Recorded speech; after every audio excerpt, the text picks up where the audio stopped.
ini saya akan menceritakan sejarah singkat kemerdekaan Indonesia.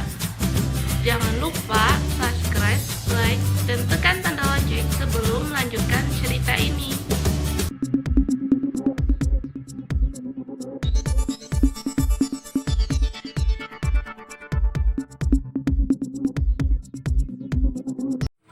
Sebagai masyarakat Indonesia, bahwa setiap tanggal 17 Agustus dijadikan sebagai Hari Kemerdekaan Indonesia, di mana Indonesia untuk pertama kalinya memerdekakan diri dari kejamnya penjajahan. Soekarno selaku Presiden pertama Indonesia memproklamasikan kemerdekaan Indonesia yang terjadi pada tahun 1945, yang tepatnya hari Jumat tanggal 17 Agustus 1945. Bukan hal yang mudah untuk memproklamasikan kemerdekaan Indonesia. Ada sejarah panjang serta pertumpahan darah yang telah dirasakan oleh pendahulu kita. Berikut ini beberapa sejarah yang memutuskan tanggal 17 Agustus menjadi Hari Kemerdekaan Indonesia.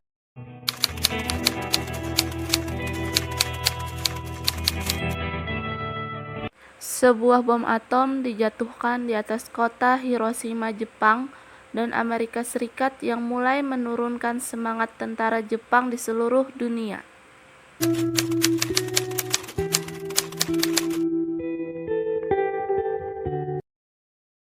Pada sidang BPUPKI, sidang ini diganti menjadi PPKI, Panitia Persiapan Kemerdekaan Indonesia.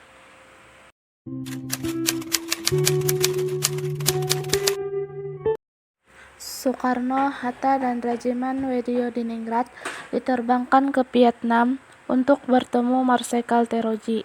Mereka juga dikabarkan bahwa pasukan Jepang sedang menuju kehancuran. Tetapi Jepang juga menginginkan kemerdekaan Indonesia pada tanggal 24 Agustus.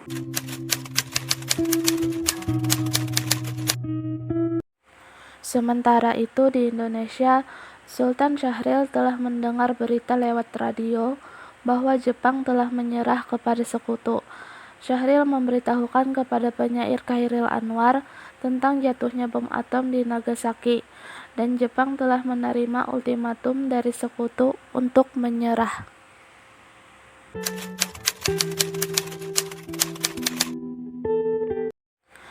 Jepang melalui Marsekal Terotji di dalam Vietnam mengatakan kepada Soekarno-Hatta dan Regimen bahwa proklamasi kemerdekaan Indonesia dapat dilaksanakan dalam beberapa hari.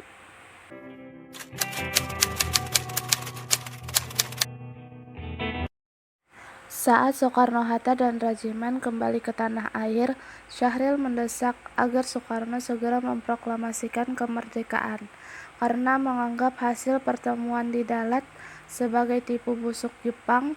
Soekarno belum yakin bahwa Jepang memang telah menyerah, dan proklamasi kemerdekaan RI saat itu dapat menimbulkan pertumpahan darah yang besar, serta berakibat sangat fatal jika para pejuang Indonesia belum siap.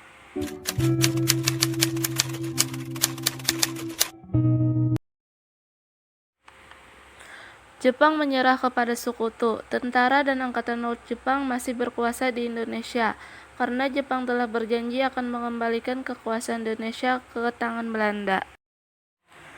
Setelah mendengar desas-desus Jepang bakal bertukuk lutut, Soekarno dan Hatta mendatangi penguasa militer Jepang, Gunsei, untuk memperoleh konfirmasi di kantornya di Konings, Medan Merdeka, namun kantor tersebut kosong. Soekarno dan Hatta bersama Subarjo kemudian ke kantor Bukanfu Laksmana Maida di Jalan Imam Bonjol. Maida menyambut kedatangan mereka dengan ucapan selamat atas keberhasilan mereka. Sambil menjawab, ia belum menerima konfirmasi serta masih menunggu instruksi dari Tokyo.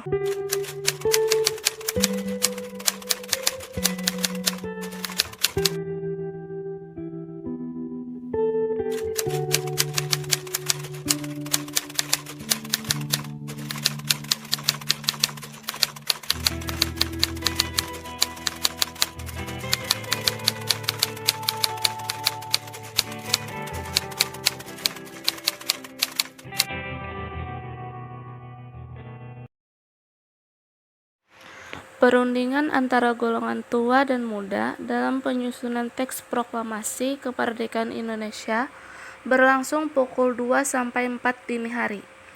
Teks proklamasi ditulis di ruang makan Laksamana Tadasi Maida di Jalan Imam Bonjol nomor 1. Para penyusun teks proklamasi adalah Insinyur Soekarno, Dr. Andes Muhammad Hatta, dan Mr. Ahmad Subarjo. Konsep teks proklamasi ditulis oleh Insinyur Soekarno sendiri. Di ruang depan hadir BM Diah, Sayuti Melik, Soekarni, dan Sudiro. Soekarni mengusulkan agar yang menandatangani teks proklamasi itu adalah Insinyur Soekarno dan Dr. Andes Muhammad Hatta atas nama bangsa Indonesia.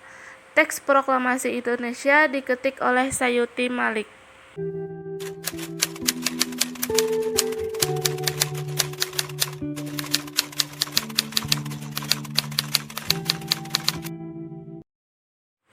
Pagi harinya 17 Agustus 1945 di kediaman Soekarno di Jalan Pegangsaan Timur 56 pada pukul 10, pembacaan teks proklamasi pun dilakukan oleh Soekarno.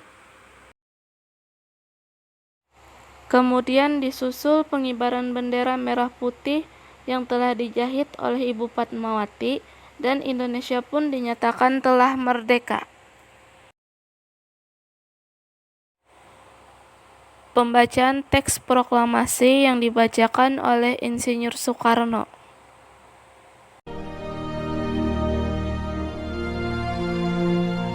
Proklamasi.